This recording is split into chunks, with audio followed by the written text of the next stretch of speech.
Right, well, good afternoon everybody and good new year to all of you. Welcome to the first meeting of 2011 of the Public Petitions Committee. There's no apologies for today's meeting. Could I ask you, as usual, please to ensure that all mobile phones and other electronic devices are switched off before we get going. Thanks very much. Item 1 on the agenda is consideration of a current petition. And that's PE1319, and that is by William Smith and Scott Robertson on improving youth football. Many of you will know that at our meeting on the 5th of October 2010, we took evidence from Henry McLeish in his capacity as chairman of the Scottish Football Review Committee. And on the 23rd of November, we agreed to invite our witnesses to give oral evidence to provide an opportunity to discuss the various issues raised in the petition. So can I therefore welcome Shona Robeson, who's a Minister for Public Health and Sport from the Scottish Government, Neil Doncaster, who's Chief Executive of Scottish Premier League, Stuart Regan, Chief Executive of the SFA, Tam Bailey, Scotland's Commissioner for Children and Young People, Jim Sinclair, Jim, Director of Youth Development, Rangers Football Club, and Chris McCart, who's Head of the Academy and Youth Celtic Football Club. And Trish Godman is here, and I believe Ian Gray is here, and they may want to take part in the discussion. So what I'd like to do in the first instance is move to questions from members. Could I have an indication from members, please, who would like to ask questions? Bill, do you want to kick off? Thanks very much. Yes, thanks very much, Convener, and good afternoon, Minister and gentlemen. Obviously, this is a very important petition and it raises serious issues. The issue that I would like to focus on in my initial questioning is the point 1 of the petition, about the legal status and appropriateness of professional SFA clubs entering into contracts with children under 16 years of age. The first question I would like to ask is, are the documents signed by young players a contract or are they a registration form? Because we've had different responses from various of the panel. So who would like to kick off, as it were, pun intended? Quite happy to try and answer that one. It's a registration form, and FIFA requires that any player that is to be attached to a professional football club is registered with the association of which that club is a member. So a player will become registered with the SFA and attached to that club from that registration document, but it's not a contract. I take it, Mr. Regan, you agree with Mr. Doncaster on that point? Absolutely. Absolutely, okay. Nothing to add on that point? No, I think, as Neil said, it's a registration that's entered into with the full knowledge of the parent or guardian, and it is not a contract as you would normally understand a contract to be. It's a registration form. Are there any contrary views? Mr. Bailey? Yeah. There's been lots of discussion about whether it's a contract or a registration document. I think the key thing is that whatever it is, it acts as a contract because it ties that young person to that club. The young person signs it. As far as I'm aware, parents don't always countersign that document. And in the evidence that was given by the Scottish Child Law Centre, they said that they were quite clearly confirmed that a child under the age of 16 couldn't enter into a contract. But I think the key thing is the impression it's given and the way that it actually impinges on children's behaviour. People are under the impression, rightly or wrongly, that that is a contract that they are signing. And then that has all sorts of consequences, which is actually some of the meat of the petition and some of the main concerns that come from the petition. So, you may want to try and tease out, legally is it a contract or not. I think it's the impact that the signing of that document actually has and the way that that then restricts behaviour from there on in. I really don't want to get involved in the semantics between contract and registration, but What about the point that Mr Bailey's just made, and I direct this to Mr Doncaster, Mr Reagan, but anybody else can come in as well, that wherever it is, it binds a young person under 16 years of age to a particular club for one season with no exit clause. And so don't these conditions constitute more than simple registration? Mr Doncaster. No, I don't think they do. I think you're absolutely right that it effectively binds a player to a club for that season. But there is an exit clause in the sense that at the end of that season, the player is then free not to stay with that club and to move on to another club. Now, I think this goes to the very heart of the matter, which is what the actual restriction is. At the end of that season, clearly if the club doesn't wish to retain that player, then the player will become free. Clearly if the club wishes to retain that player and the player wishes to stay with the club, then there's no problem, everyone's in agreement.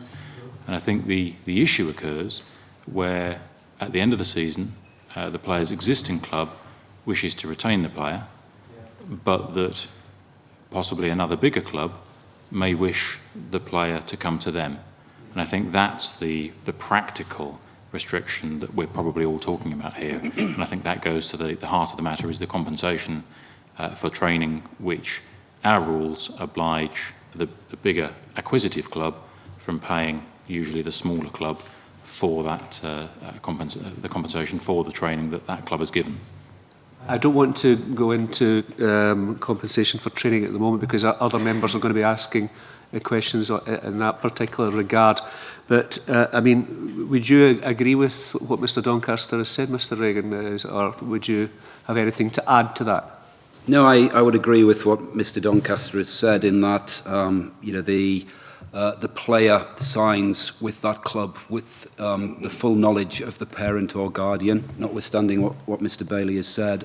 He signs an agreement to effectively bind himself to that club, but at the end of the season he becomes a free agent, if you like, and as far as the agreement is concerned, you know, that is simply an agreement for the club to provide services, i.e. coaching and development services. It is not the contract that I think people are believing it may well be.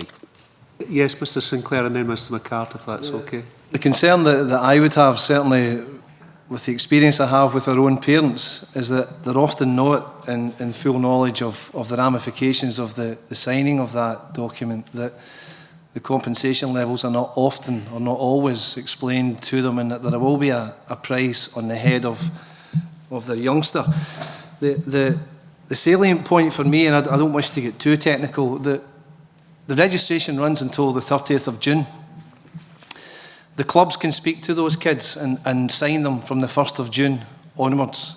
At that point, parents and children don't know if there is any other interest from any other parties. And I think that is a fatal flaw in the registration. And I think that what we would look for, certainly as a club, I don't know if I can speak for anyone else in this matter, is a period of time, perhaps in May, prior to this registration being continued, is that the opportunity is given by another club to show its interest in the young player to the parent and to the child, and indeed to the current club.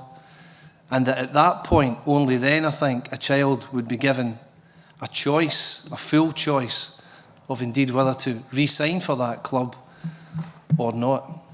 Saying there for Mr Sinclair that there's unfortunately, in your view, there is a lack of transparency at this particularly important interval, and if it's more transparent, then there would be more choice. I don't think there's anything necessarily Machiavellian about it. That's why I didn't use the word Machiavellian. I just meant all I'm saying to you is that as the registration process or procedure stands just now, I think that denies a young person and indeed the family an element of choice which should exist.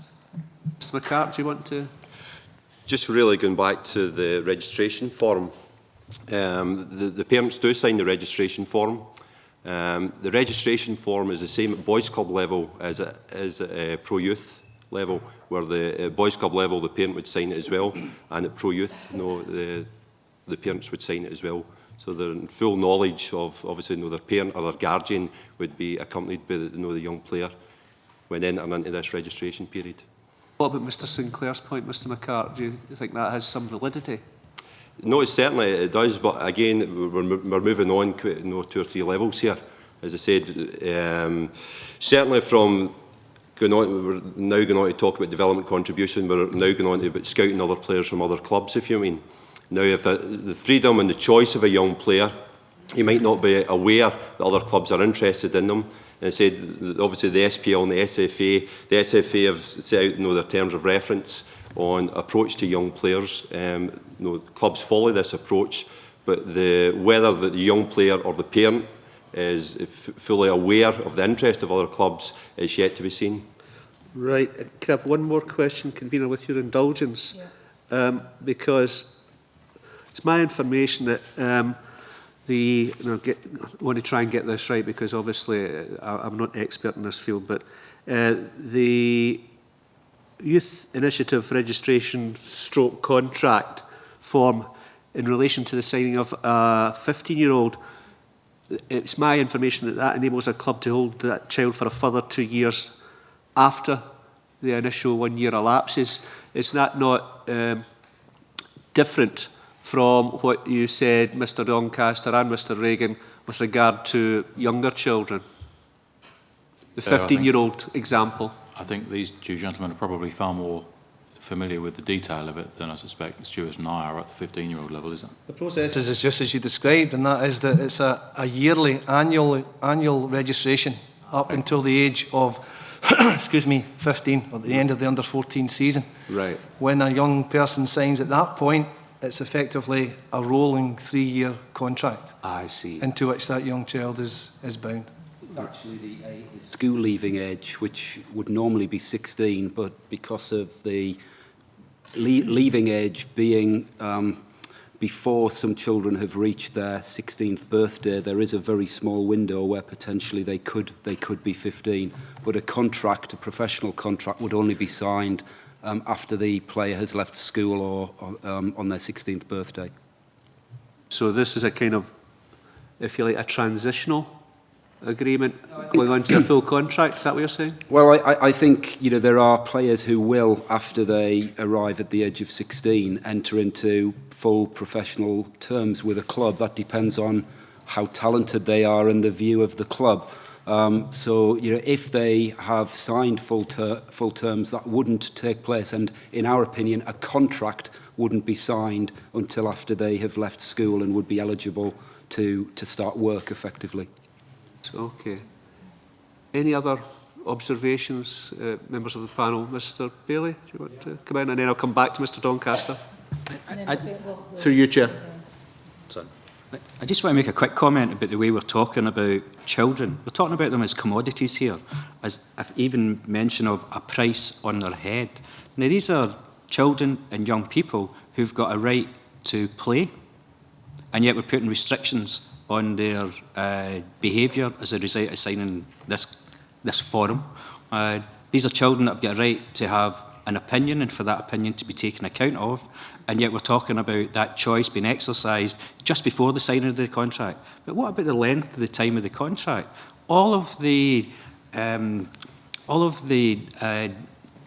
decision making with regards to the contract is stacked on the side of the clubs. And I think that we have to actually put young people, the needs of young people, the rights of young people right at the centre of this. Because at the end of the day, we're trying to nurture their talents, nurture their skills. And that's what should be central to it, not about whether the clubs make a decision or not. And quite frankly, I think we have to actually start to look at children being at the centre of all of this, children and young people, rather than them being commodities as part of this, framework. Mr. Reagan, do you want to come back on that? And then I think maybe we'll kind of wind up. We may return to this subject later on, but I'm conscious of other members. I would totally disagree with what Mr Bailey said. I don't think anybody is thinking of children as commodities. What we're thinking of here is developing talented footballers for the long-term success of the Scottish team. and talent needs to be nurtured and needs to be managed, and it costs money to develop that talent. Clubs are prepared to invest in developing children with the full knowledge of parents or guardians, and they agree to bind themselves to a club for a period of 12 months in return for getting good quality coaching and development from that professional club. When they reach the school-leaving age, as any child can do in this marketplace, they're eligible to enter the workplace. And at that point, they become professionals and are either signed on professional terms or not. So I think, nobody is talking about children as commodities. What we're talking about is developing talented children and improving their skills for the long-term success of the game. I think that the rights of the child are paramount, but just, if I may, Convener, just it's one essential point. Mr. Regan, do you think Mr. Sinclair has a valid point when he states that, well, this is paraphrasing Mr. Sinclair, but that the actual process could be a bit more transparent, especially in the period in May, to allow another club, surely, and I know you're not, you're saying that the status quo is perfect because of course the SFA and others are working to develop the strategy. Is this one of the improvements that could be looked at, considered and made? Well, I think if I could refer you to Henry McLeish's report, part 1, page 16 to 17, which talks about a small review group being set up to look in detail at a number of related issues facing children and children and young people. It goes on to say that it should meet the need for a further and more in-depth look at the policies and procedures of regulating, compensating, nurturing, developing and financing children and young people in youth development process. I would agree that the overall draft performance strategy that's being developed. It's not part of the performance strategy per se, but it's a recommendation from Henry McLeish. Yes. And what I would say in support of what Mr. Sinclair is saying is that the processes and the ways of dealing with this issue can be improved. And I, for one, would be prepared to look at how we might deal with that to try and tighten up some of the things that perhaps are not as transparent as they might be. I'm obliged. Sorry, Convener's Minister. Yes, that's fine. Thanks very much, Minister. Really just on that point, I think Stuart Regan makes a very important point that there is an opportunity with the review of the Youth Action Plan to look at the aspects that have been raised through the petitioners, because it clearly are issues that I think require to be looked at. Otherwise, the petitioners wouldn't be here. We wouldn't be sitting here having this discussion. So the timing is right, and I'm very pleased that Stuart Regan has said what he said, and we as the Scottish Government would be keen to work with the SFA and others to look at some of these issues, but within the context of the review of the Youth Action Plan, which is underway. Of course, because the Scottish Government does put funding into... To date, the Youth Action Plan has been largely funded by the big lottery, but as of April, the Scottish Government will be funding the Youth Action Plan, so obviously we're very keen to work with our partners to make sure some of these issues are resolved, and improvements clearly can be made, as we've begun to touch on here today, and we'd be keen to work to look at those. There was one point that I would like some clarification on. The point that was made that a 15-year-olds may be bound into how long? It's a 3-year... At age of 15? That So one. it's a 1 year rolling registration form at 15. Yeah. So, sorry, that's technically correct, absolutely correct. But the onus is back on the club to just re-register that young player. It's not an element of choice at the end of the season. So if you are signed with this club, then I'll decide that you'll re-sign again, rather than the other way around. So effectively, the club is committing to the boy for 3 years, if that wants to be looked at euphemistically. Right, okay. So if the parents say that they want that child to come out, or the child says they want to come out of that at age 15, they are bound. They are bound. So there's an issue in there. Can I pick up on what Mr. Bailey said earlier about the rights of young people and looking after them? It would seem to me that any compensation model which is eventually decided upon would be far better looking back at what has happened in a youngster's career rather than shape it as they go forward. So that in the event of any young person signing a professional contract eventually for a club, then there should be levels of compensation which are paid at that point, But to put the price on the head of 11, 12, 13, 14-year-old kids, perhaps, is not the thing to be doing. I think that sends out a conflicting message. It would seem far fairer to me, that if those monies were paid in the event of a professional contract being secured, then that would allow for greater freedom of choice, less onus on kids, etc., etc. Okay, I mean, specifically on the issue of compensation, are there members that want to come in? Cathy? Just in that point again, I think it was Mr Sinclair who had said at the end of the year that the young person the child becomes a free agent. Yeah. Was it you? Because I don't want to put words in your mouth, no. But I think you said that. And so, just for for someone who just for clarity, it's the end of that season that the registration period ends. Okay, so that would be some point before the 30th of June. Is that when they have to register? So when would they be a free agent? Because you said earlier on they can start to have discussions about the 1st of June. If the young player is with Rangers, then we would be speaking to that young player at that point, asking them to re-sign. If they chose not to re-sign, we have the month of June in which to do that. But up until that point, that youngster doesn't know that there's any interest from Chris McCart across the road at Celtic.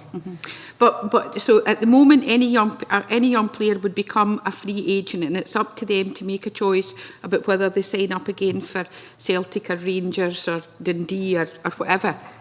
Is that's? I'm a wee bit uncomfortable with your expression of free agent, because sadly that doesn't effectively happen. If it comes to the club would maintain and hold on to the registration after that period if the youngster didn't want to sign.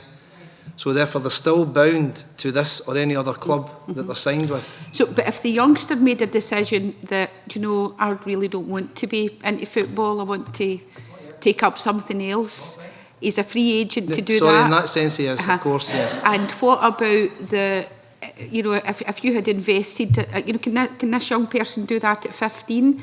Or are they tied in with the points that you were making in the answer to the... They can leave football for sure. So if they were leaving football, the bigger clubs wouldn't be chasing them for compensation for the investment that they had made up to the age of 15? No, but I'm right in saying that the registration would still remain with the club. So a club could still, hold something... If they chose to do so. Because if you think about it could be the best player in the club who now decides that he wants to walk off into the sunset. But I know that across the road, Mr McCart has already had designs on him and blah, blah, blah, blah, blah. So, not that Chris would do anything as untoward as that, I'm sure. Does that happen very often? Because they're keen to stay. And generally, by and large, 99% of the time, or many, high percentages of the time, they're keen to be where they are. They're happy and settled where they are. But I suppose it goes to the essence of, do they have the element of choice? And that's, I suppose, where the thorny issue lies. And the flaw, as you see it, is where the young person and their family just don't know what other clubs might be interested in. I think if we're talking truly about a choice, then all those choices should be made available to the young person. There might be 8 clubs who are desperate to sign this youngster.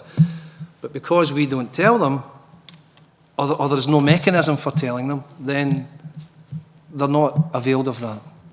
If a youngster was to move to another part of the country, what would the position be then? I think clubs as a group more or less concede that that's just one of those things, and that's life, and that move is above what we're discussing here. Anne? Yeah, I just wanted to look at the whole issue of compensation payments, or what the SFA calls reimbursement for training fee, which currently stands at £5,000 a season, I think it is. And I just wondered if the panel, anyone in the panel, wanted to comment on how appropriate that is, and if you do believe it's appropriate, why do you think there's no similar fee paid to clubs affiliated in the Scottish Youth FA or in the schools signed into the Pro Youth system? My own view is that clubs should be compensated for the work that they do. The mechanism for that is up for debate. What I find and have difficulty with is how these figures are arrived at, and if they are subject to a review, they then rise again. And I don't know that there's any great calculation or computation goes hand in hand with that process. That's the issue that I have with the compensation mechanism. But I do believe that if clubs are investing, then they should be recompensed to some degree. And the question about the Scottish Youth FA doesn't require a reimbursement or compensation payment. I think if we're truly talking about compensation, it should be extended to those clubs, in whatever manner that is, in whatever manner is agreed to be appropriate.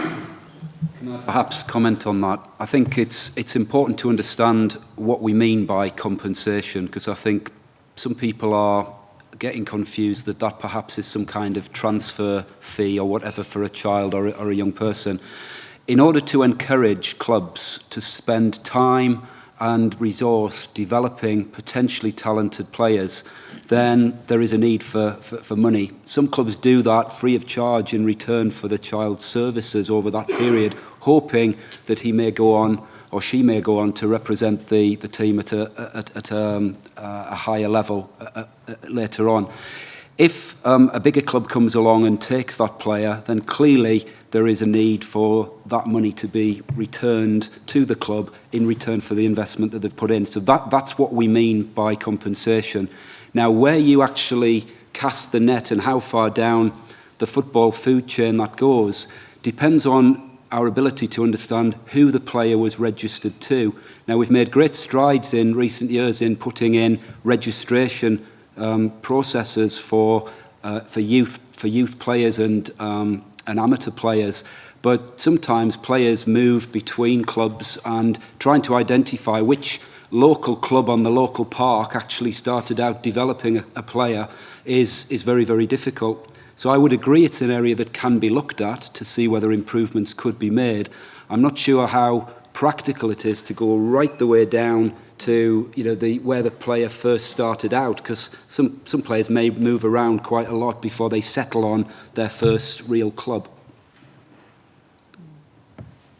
Yeah, I've got a couple of views on this. The first one is that I think it's a very helpful suggestion to decouple the young person's movement from the money that's paid, the compensation, as you suggested, because I think the impression given in the way that the system operates at present is that it is a transfer system, because it's done contemporaneously and there has to be compensation as the young person moves around. So it would be a very helpful move to separate out the money for whatever activity that the clubs are involved in, whatever investment, for that to be separate from the actual behaviour, the current behaviour of the child and young person, because that just places extra restrictions, and it very much gives the impression that this is about the transfer of a child and young person. And the second thing I would say is that I really welcome the statement about having the youth review, because I think that that's one of the issues that it could reasonably look at, so that you get a much better system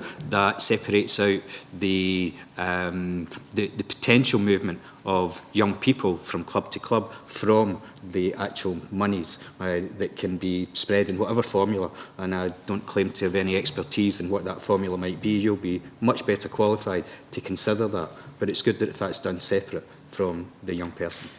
Mr Doncaster, I think, wants to come in. Yeah, I would have a very real concern about decoupling movement from the compensation payment. The reality is that if we move away from the sort of situation we have at the moment, the details, of course, can always be improved, but the principle of clubs being compensated for the investment that they make in players, if we move away from that principle, then we will remove any incentive for clubs to develop young players. Because the reason why clubs put that investment, and it's a huge amount of time and resource into developing young players, the reason they do that is because they hope to be able to discover the gems of the future. And those gems will come through and will thrive at that club and may move on to another club and may represent the Scottish national team. But it's the hope of finding those gems which is the sole reason why clubs will engage in such expensive youth development.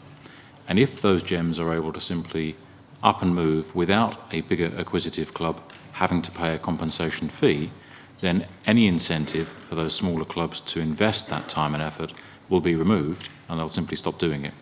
And the country will be much, much poorer for that.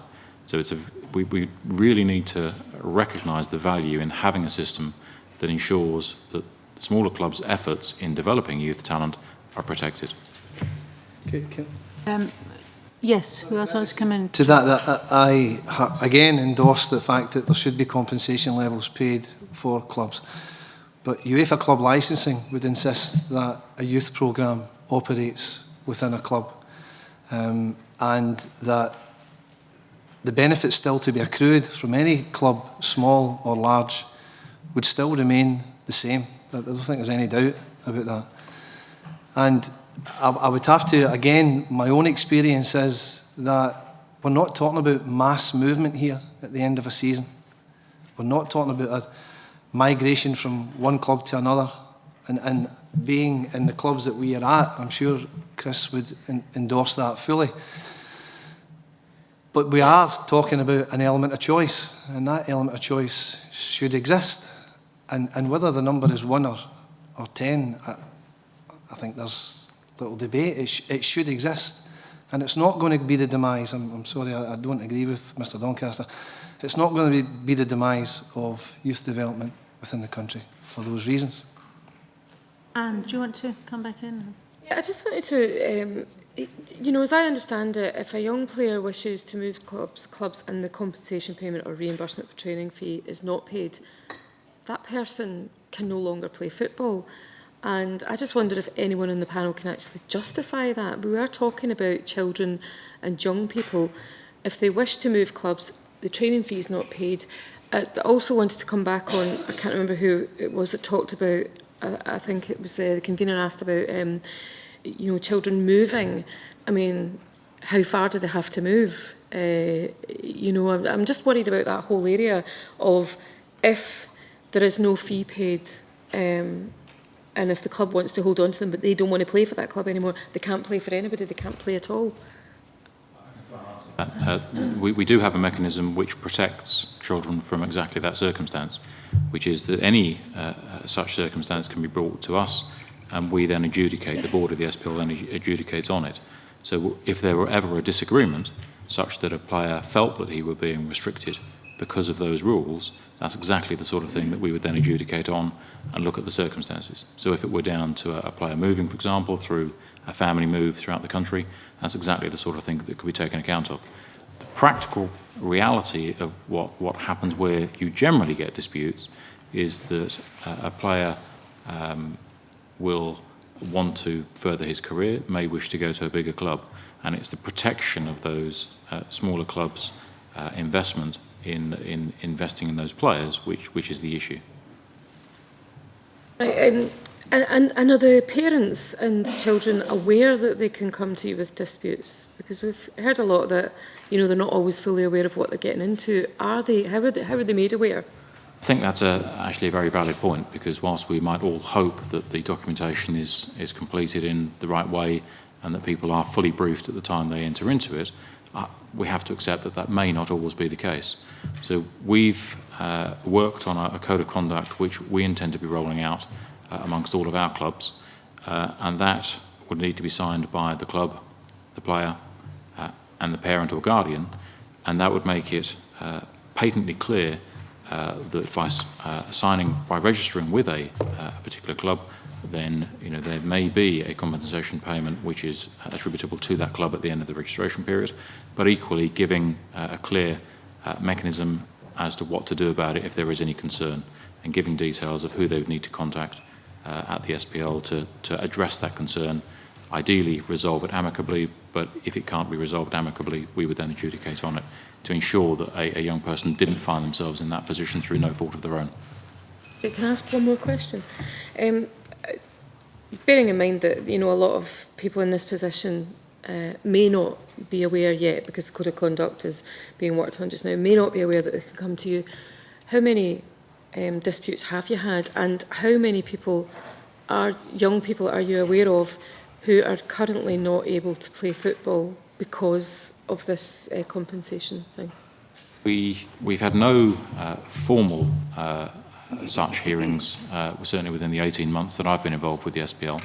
I can't say what happened before that. I think anecdotally we hear of issues, but those issues generally tend to be resolved between clubs, because they come down to usually a player wanting to move to a bigger club for whatever reason, and there may be being some sort of question mark over the compensation to be paid to his former club. You know, that's the reality of what tends to happen. But usually, in all instances in the last 18 months, it must have been resolved, because we've never had any formal complaints brought forward to us. Alternatively, you've not had them because they're not aware that they can come to you. So I mean, I would welcome the code of conduct, and the more you can do to promote that, the better. You make some very good points there, as Mr Doncaster said. When the players enter into their registration and when they sign with their parent, the clubs have to give them the terms of reference, and all the details are part of that. But the reality is, regarding the development contribution, there's probably only 3 teams in Scotland who are prepared to pay the development contribution, and that would probably be Celtic, Rangers and Hearts. No other club can afford to pay the types of the level in which they're set at. So it poses a problem maybe for Celtic, Rangers or Hearts or other clubs, that if the club is wanting to retain the player, and going back to your point here, but the parent of the boy wants to move for whichever reason, whether it's lack of playing time or they're moving house or there, but the club, and again, it's probably resolved between communication between the clubs, but it does pose a problem for clubs like ourselves if boys want to leave, especially if we are going out to pay money or pay the development contribution to other clubs, but we cannot get that back, if you know what I mean, unless they go to Rangers, unless they probably go to Hearts. So there is an issue there regarding it, but as Mr Doncaster said, that it's resolved 99% of the time. And in recent history, there was a boy from Hamilton that left, and I think that went to probably why this all started up in the first place, if you know what I mean. But again, if there's fair play involved, and that's all clubs look for, that there's no underhand, that has been tapped up or that, then again, 99% of the time, the clubs will allow the boy to leave through communication, dialogue with the club in which he's going to enter in. Well, I agree entirely with what Chris has said there. The other issue I would raise, and I make no value judgment here, but not all youth development programmes are of the same standing. It would seem to me that in the interest of Scottish football, that if the best young players can go to the best academies, and I make no value judgment about where they are, who they are, but they don't all have the same abilities to produce young players, I would have thought in the interest of Scottish football, that flexibility, that mobility, is something that we should all be looking to promote, and that the best work with the best sports scientists, the best coaches, the best facilities, etc., etc., etc., rather than be bound, if you like, through a lack of choice or a lack of awareness that they can indeed go somewhere else. And to compound that the other club wants them to come, it seems as though we're fighting against one another here in terms of a bigger picture for Scottish football.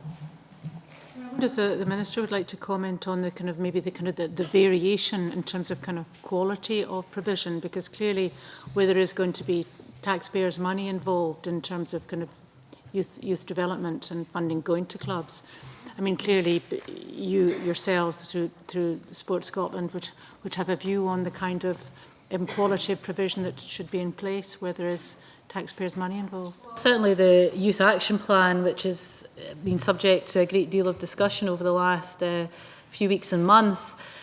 Sports Scotland, I think, have been fairly upfront and clear with the SFA about what's going to be required to be delivered in the second half of that plan, because remember, we're halfway through, and some good things have undoubtedly been delivered, but it's now time to step that up, and there is more money going into football than there has been in the past. I think the whole of sport, though, has to recognise that the financial times are difficult, but despite that, there's still a significant investment that will be going into football.